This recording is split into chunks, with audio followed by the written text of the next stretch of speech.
Over the last couple of years, I've been fortunate enough to go out filming with some absolute superstar anglers. People like Alan Scotthorne, Wayne Swinscoe, Dean Barlow, Grant Albert, and I'm going to share with you some of the tips that I've picked up along the way. Now, one of these tips is watered maggot, or as some anglers refer to, floating maggots. As strange as this may sound, but maggots left in a bait tub with a little bit of water actually take on the water and become more buoyant and actually float. And this just happens to be a great way of counterbalancing your hook. The method of producing floating maggots is actually really simple. All you do is just put a few maggots into a bait tub and then just add a small amount of water. Ideally, those maggots want to be crawling half in the water and half out. You then literally leave them alone for 20, maybe 30 minutes, just picking a few up and chucking it in the water occasionally just to see if they're floating or not.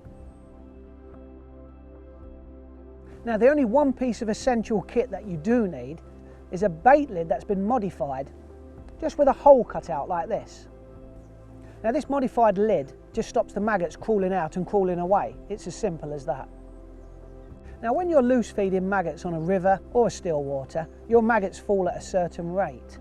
When you're hook bait, so your maggot on the hook falls alongside them, of course the weight of the hook makes your hook bait maggot sink faster. Now, if your hook bait was to fall in amongst these maggots, it would act differently to the loose feed maggots.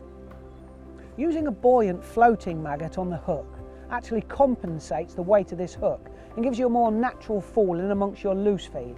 And in certain situations, this can really make a difference and get you extra fish.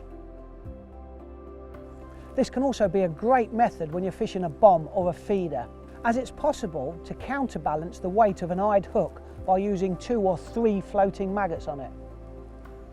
This can be a deadly effective method for tench and bream in particular, because their fin and body movement actually causes the ground bait to waft up off the bottom and resettle. Under normal circumstances, your hook bait is normally pinned to the bottom, but by using floating maggots, it counterbalances that heavy hook and it should rise and fall when it's wafted around by the fish. And this should help to trick those wary fish into taking your hook bait.